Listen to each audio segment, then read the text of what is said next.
naked shamanism.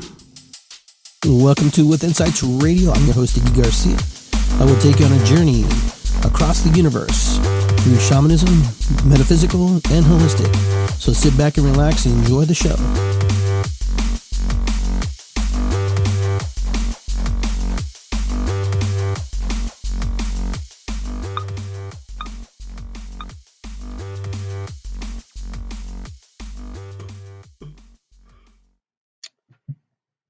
Welcome to Iggy Garcia Live, episode 23.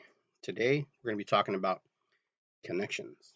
That's it's probably kind of a vague statement there, but it's one of those things that came to me today, just because of the fact that I've been hanging out with my dad for the last couple of days. He's had surgery on his gallbladder. He had it removed. He had a really bad attack.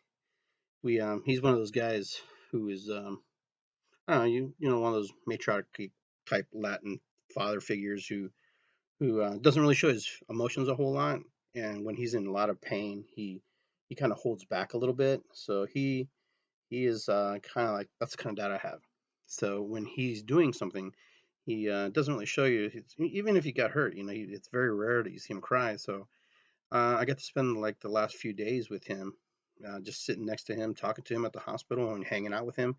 And I tell you, he's an interesting guy. You think you know somebody, and you think you have an idea about who they are and where they come from, and their story. And I'm surprised, even though I'm his son, you think I would be a little bit closer to him. And it's been an interesting time, and I want to thank everybody who's prayed for my dad, and friends, family, everybody who's sent some kind of love his way, because you can see it in his face, you can see it in his color. He'll be discharged on Monday. They figured they wanted to keep him just a few more extra days just to make sure, since he kind of lives by himself. He has his own apartment. They want to make sure that he is able to recover somewhat well, since he's such an independent type of guy.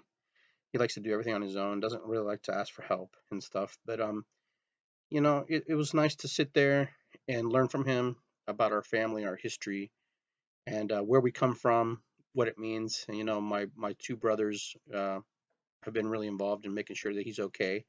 My brother Gino is actually the one who ended up taking him to the hospital, because it was my mom's having a hard time getting hold of me and to come get him. So like 4 a.m. he ends up going to the hospital because he's having this really panic attack and a pain attack about his health, and talks to my mom, and my mom pretty much tells him, go to the hospital, go to the emergency room. Stubborn, doesn't really want to go. And then my brother Gabe as well. He's been helping my dad out and just making sure that all his affairs are taken care of, which is awesome. And but he's on vacation now, so Gabe kind of recommended to the doctors that maybe Puppy should stay a few extra days just to kind of get a little bit more stronger. And today I saw him stronger. I saw him doing very well, and he's doing very much better than he was. There was some little concern about his discharging. There's a pump on him for releasing the chemicals that are in your body, blood, and everything that's in there. But everything's good now, and just all the people who've come to visit him, friends and family. I want to thank my sister Bicey and her kids, Bill Finzel, the Dulciatos came by to see my dad, and to David, Adriana, Mary, and other friends who've stopped by. It means a lot to him that people really care about him, and for him, it's his vacation time, as he would say. Um, some people go to beaches, and some people go and do stuff. Him just being able to just kick back and lay back is a lot. And anybody who knows my father knows that's how he is. He's a tough dude. He's a little guy, but he's tough, and he's just reminiscing, and it's really cool to watch him reminiscing about his life and where he comes from. And so, I started thinking about, what am I going to talk about on my show? That I my shows are spontaneous, so I do them when I'm kind of led to spirit to talk about them. So I thought about, love, and I thought about, fear, and I was thinking all these things, the same old. But and then it finally struck me, connections. I was thinking about, how are we all connected? Everybody in some way or another is connected some way. So I got to learn a lot about my family, the German side of the family, and how they immigrated to this country, how they immigrated to Peru, and how they did and helped and did all kinds of stuff. I heard stories about things that I wasn't sure I knew about, but I wasn't sure, and stories about how the Bush family came to America and who brought them on the ship. You know, Peter Lemke is one of my ancestors who brought the Bush family to America. They lived in Columbus, Ohio. Most people don't know that the Bush family are from. They lived in Columbus, Ohio, and they're from here. They're from here. Neil Bush, and all those guys, Prescott Bush. They own Buckeye Steel. Most people don't realize that, and that's why George Bush has a strong ties to Ohio, and that's why Ohio is such an important state. But besides that, you get to learn about your dad a little bit more, what he's did, what he's done, and who you are also. That's probably the big thing. So why you are the way you are. And I watched him working, you know, kind of his magic, but he does it, in his own heart. How he's a very charming man. He really very kind when he's in his, when he's in the place where he needs to just kind of relax. So I watched them talking to the nurses, complimenting everybody, and they really took care of my dad. I mean, they went way far and beyond. Than I was surprised that he got the attention he got. People just came in the room to talk to him and hang out with him. So I thought that was really cool. I thought it was really neat, and it wasn't shouldn't there wasn't a surprise to me because I kind of grew up with that man who he kind of did that. And but it was nice to see him just slow down. Unfortunately, his body had to tell him to slow down. But that's us. That's us as human. He's my father is us. I am him. We're all related. And sometimes we have to slow down. Sometimes we have to realize that our tempo, our bodies need re-energizing, taken care of, and we need to take care of this flesh as well as our spirit. So the connections that I was thinking about, I was just thinking about all the people connections, how I was going through life, learning and meeting, but how the connections we have as individuals, as people that we touch in our communities. All of us touch somebody in a spiritual way or a physical way. But we touch people's hearts, we touch people's minds, and we have these connections. A lot of you who are online here, I know most of you personally, most of you, and some of you I haven't met yet. But yet there's a connection, and the connections and the thin threads between us, and that's all it is. Sometimes is a thin thread, how we know each other. And so, it was a beautiful thing just to be, with my elder, my father, and watch him, going through his process of, you know, going through his healing and going through his process of, letting go and purging things in his body that didn't serve him anymore. So, his gallbladder had a lot of gallstones, and, he worked really hard the Sunday before. He just bust his butt, cutting tree branches down. Some of you guys saw that on Facebook. That's the type of guy he was. But, when we were done doing the work, he was really super hungry. And, he had a lot, he ate, like, he probably ate more than he should have. And, Kentucky Fried Chicken and cake and stuff. So I kind of spiraled. Your body communicates to you kind of funny. It almost like it wanted it, needed it in order to get him to that state, where he actually had to feel the pain that he probably had been feeling and not wasn't sure. And so that pain inside his body finally just let go and finally put him in the hospital. And and we and Dad and I were talking about how how if we were born maybe in 1500 or 100 AD or something like that, would we have survived without modern medicine? And I would have to say personally, I know that I wouldn't have survived because of the surgery that I've had in the past and certain things that happened to me and certain things happened to my mother. But I also thought maybe our diets would probably be completely different as well. We would probably eat much different than the way we eat now. So the effects would be completely different. But all those things cross your mind when you're sitting there in the hospital and there's people next across the way with you, across behind the curtain, and you can hear their stories and they can hear our stories. And it was kind of interesting. And finally, my dad and the guy next to each other met and they said hello. And the guy in the room next to me, next to my dad's curtain, he had a hernia and he had the same condition I had, almost 10 plus years ago. And I'm sitting going, oh, no, that's not a coincidence. I said, that's not, that's spirit talking. That spirit talking to me at some level. And that kind of made me realize about connections, how I'm connected, how you're connected, how we're all connected. No matter what our religious beliefs, no matter what our, our genders or whatever, we're all connected to this Mother Earth. That somehow, in some way, we communicate. In some way, we are part of everything and nothing at the same time, which I thought was really cool. So this guy has a similar condition that I had, you know, 10 plus years ago, and it was a message for me to say, you know what, you also need to take care of your body, Iggy. You need to take care of your temple. Even though it feels great, I feel good, but there's more I can do. There's more in my body than I can work on. More things that I can, address. And so I'm thinking there going, you know, because I cut fast food out a lot. But even if you cut out certain foods, you still have to exercise. You still have to maintain, some kind of activity, to tone your body and to get into that physicality that you want to be. But it was a wake up call too for me sitting there and watching my dad going through his process. My dad, I think, has only been to the hospital 4 times in his whole entire life. I mean, the very first time I remember him going to the hospital was when we were young kids in the '70s when he had lung cancer. He had some rare form of lung cancer, and again, he was at OSU, and they did some experimental, you know, um, procedure on him, which they do at universities like that because it's a school, like it's a university, students learning experiments, and they shot him with certain types of radiation type stuff, and pretty much burned, and a hole in his inside of his lungs. I don't know how they did it, but he's cured. And the other time I remember him, he had a hematoma in his leg, and I took him to the hospital. And I think one other time he got hurt, but that's all I can remember. That's the kind of father I grew up with. Someone who was really he hid his pain very well, and especially his emotional pain. And a lot of us do that. We hide our emotional pain from people. But I'm a little bit different than my dad. I'm a little bit more letting go about my emotions. I'm a little bit more freer. And but I saw my dad also open up and change too. I saw a person completely change in his healing through this process just in the last few days.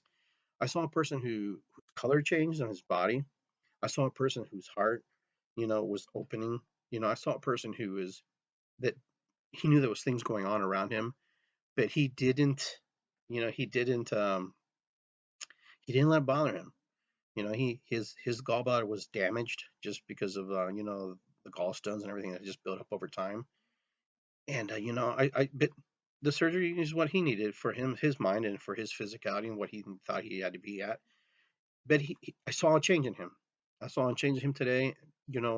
Where it goes from here, I don't know. But to sit there and watch him actually transform before my eyes, and just let go of certain beliefs and certain energies and certain things that maybe he held on to before, and him communicating with my mom on the phone and talking to everybody, and just maybe it was a call for attention. Maybe it was a way for his body to say, hey, I need attention, and maybe he was a way for his mind to also call for attention from everybody. But either way, I spent the last 2 days just hanging out with him and learning from him things that I probably wouldn't have learned about history, about our family, just about things that he likes, things that I didn't realize.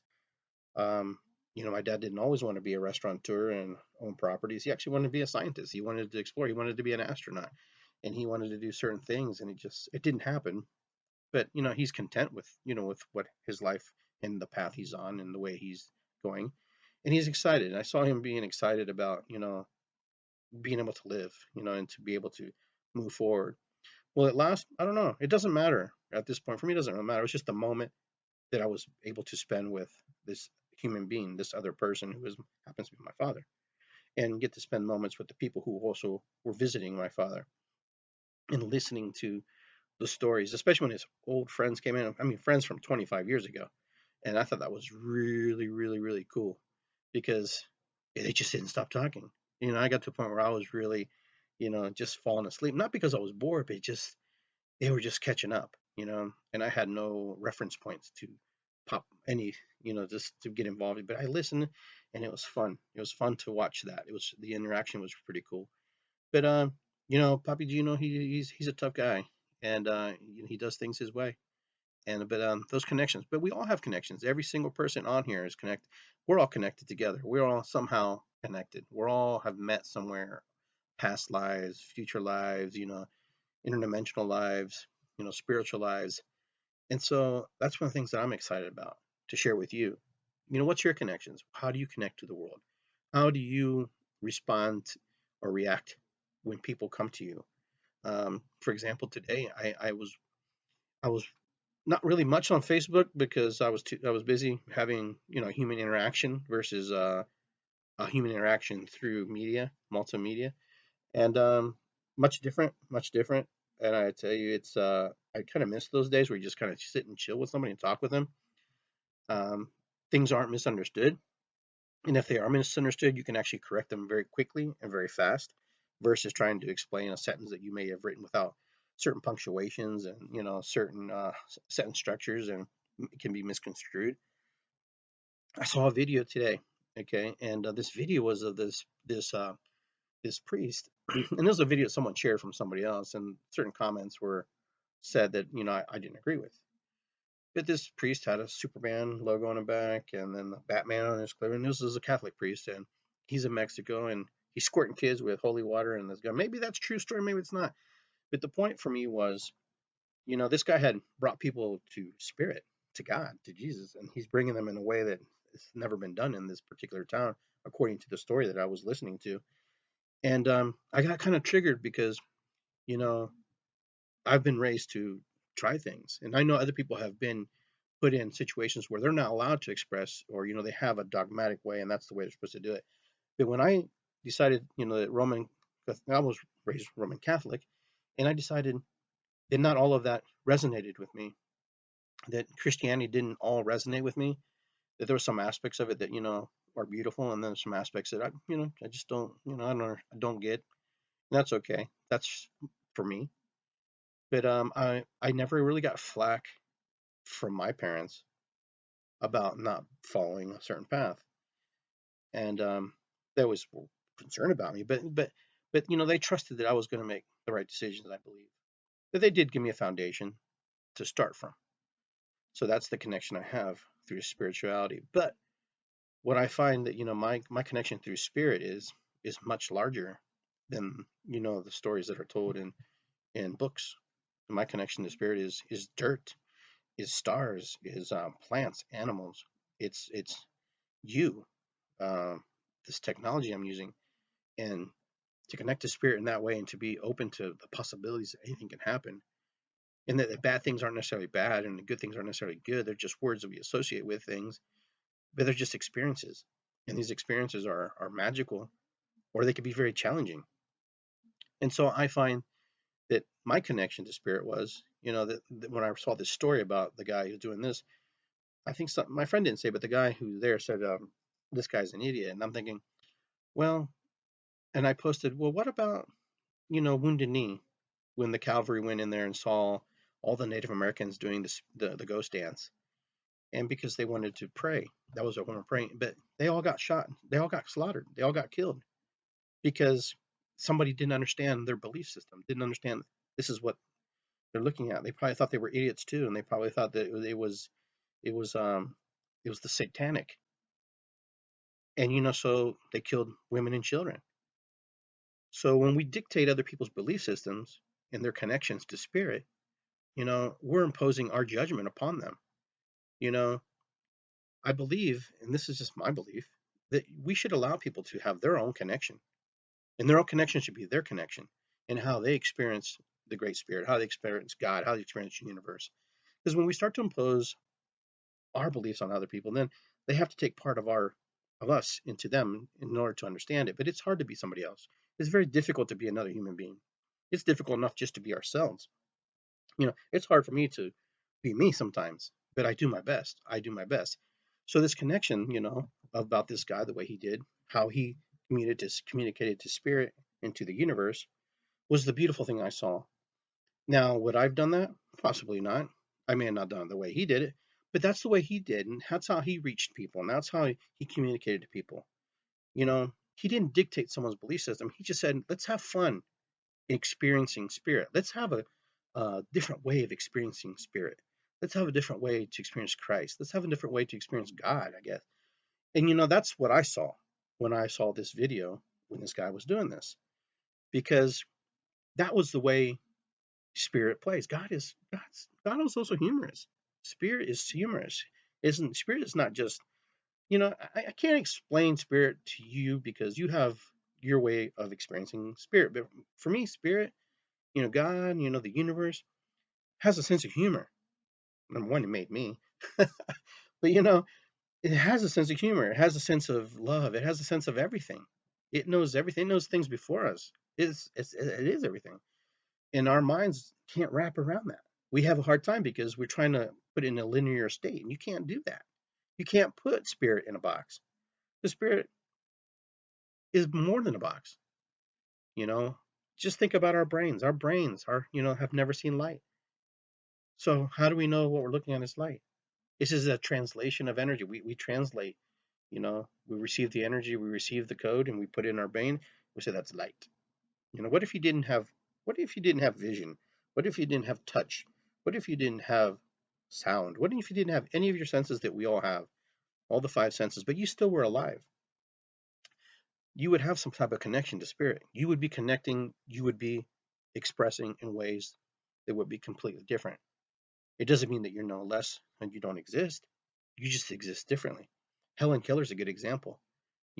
She didn't have all her senses, but yet she found a way to connect. Somebody else found a way to help her connect. And that's what's beautiful about life. Life is not very mysterious. We call it mysterious because we can't explain certain things. But life is very adaptable.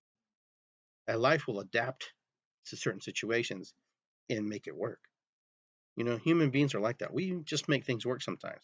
We don't always make the right choices about how we want to approach things, but we make the best of it. We make the best situations and we make them work. So that's why connections for me, especially being with my dad in the last few days, being in the hospital, having that connection with him took me back in time with him to learn about his past, our history, our lineages, where we come from, the conquistadores in our family, and also the indigenous people in our family, the combination of the two, and how they intermingled and how they became, you know, another group of people. And so I got to listen to those stories, and that was for me that was powerful. That was very powerful because you know you hear about it and you've heard your dad talk about it, but you finally get to sit down and sit there for a good 8 hours with somebody, and they tell you things that are pretty amazing. Where you come from. One of my ancestors, one of my ancestor Lemke, he was a very big proponent for Native American and traditional stuff here in the United States and also in South America. And he was also one of the people who was assassinated by the Nazis because he was on a plot to assassinate Hitler.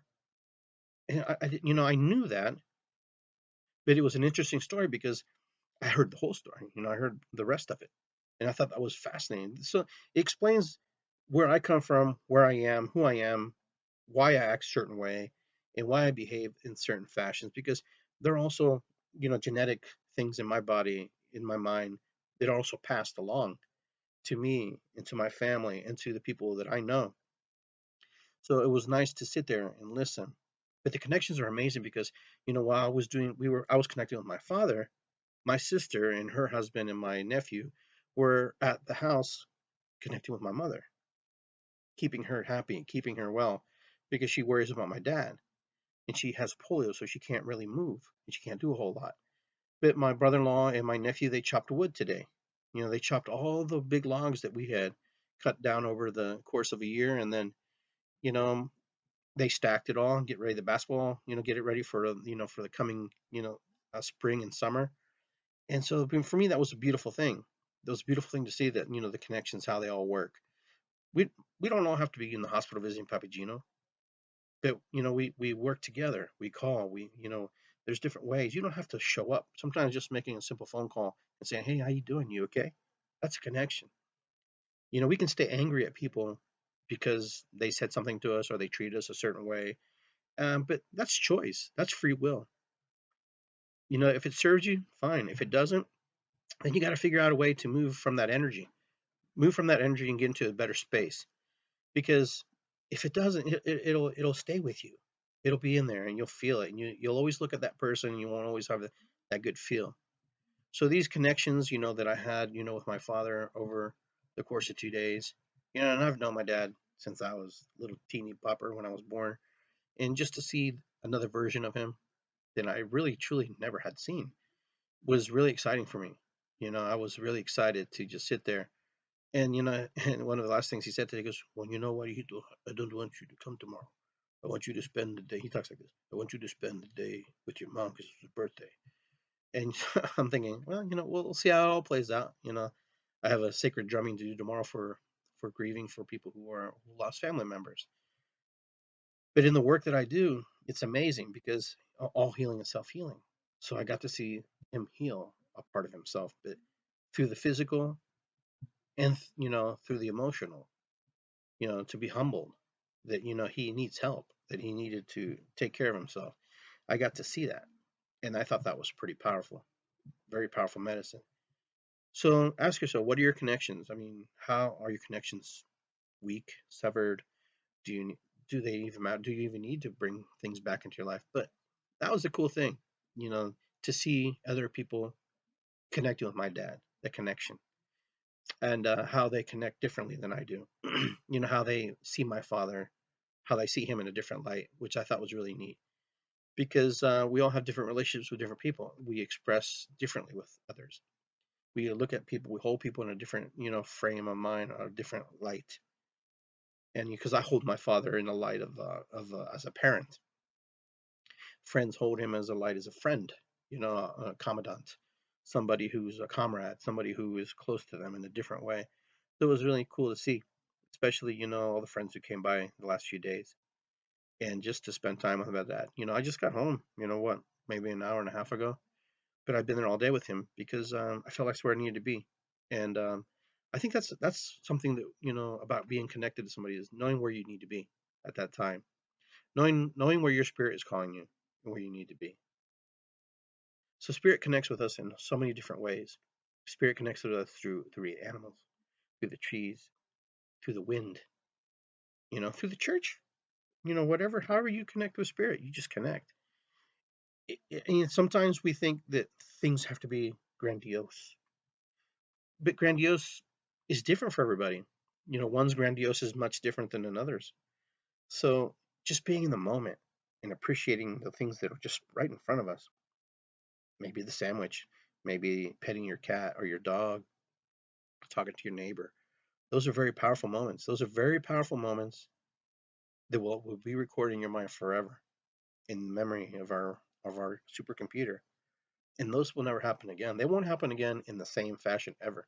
They will never happen the same time, same moment, because it's very special.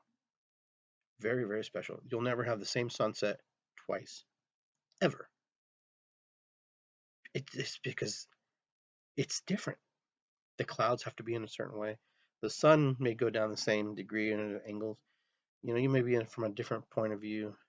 That's what's so cool about life. Life is like, it's a magic painting that's happening all the time. It's always evolving. It's always creating. It's always expanding. It's always getting more powerful, more beautiful. So that's what I enjoy about life, is, the moments. I used to be one of those people who used to be really concerned about what happened to me in the past. When, I mean, it kind of forms people who you are today, but it doesn't either. And then I worried about things that, were going to happen in the future. But then it's like, I got to a point where it's like, why? I have no control over that. I have no control. The only thing I have control of is what's happening right now. The only thing I have control over is being on this podcast, talking to you, looking at myself on the computer screen, talking to the mic, and, telling my story. That's all I really have control of. I have no control of the weather. I have no control of the guys driving down the street.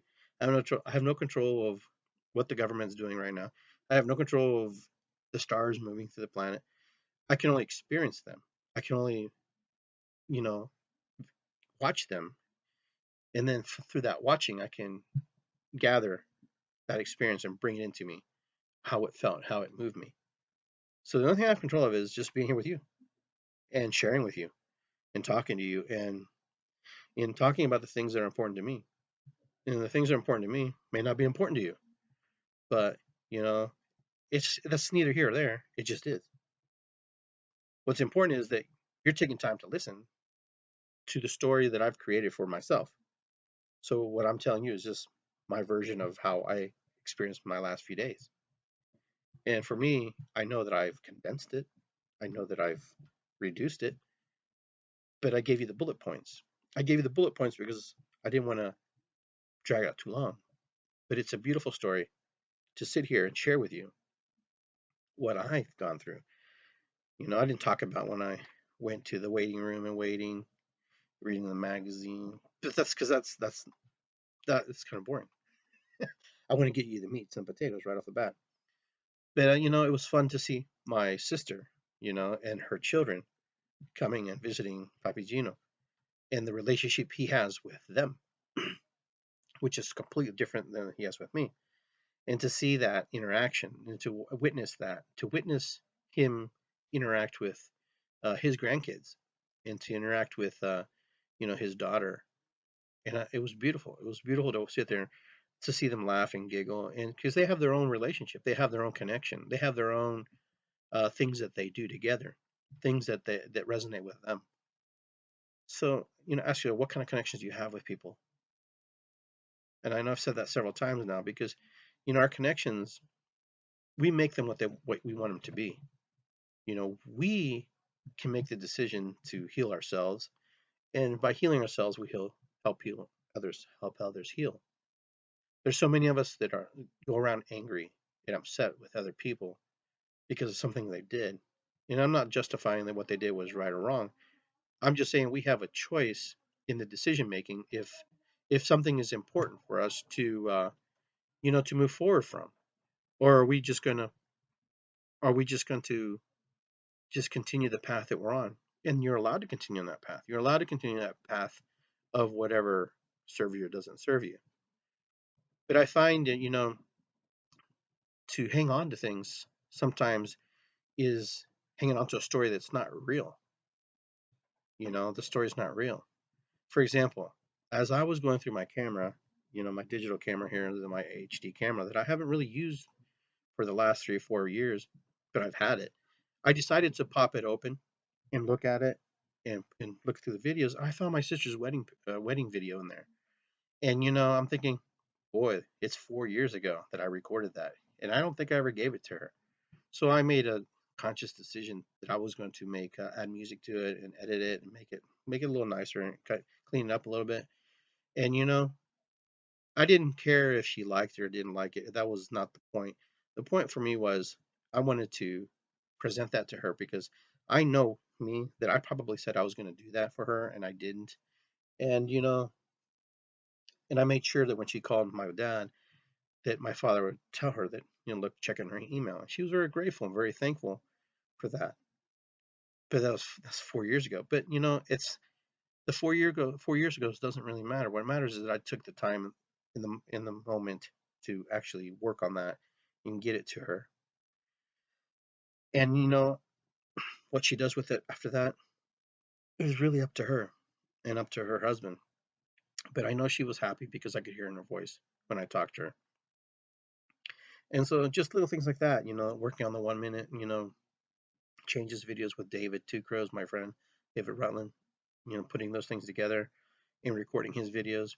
It's just been a fun week. This week's been amazing. This week's been very powerful for me. There's been a lot of good things happening on, and just letting things flow naturally and just let things flow, from a place of love and the place of not expecting, which is really good. And even when my dad was in surgery, I wasn't too nervous because I knew he'd be okay. I knew he'd be okay because I had faith that he'd be okay.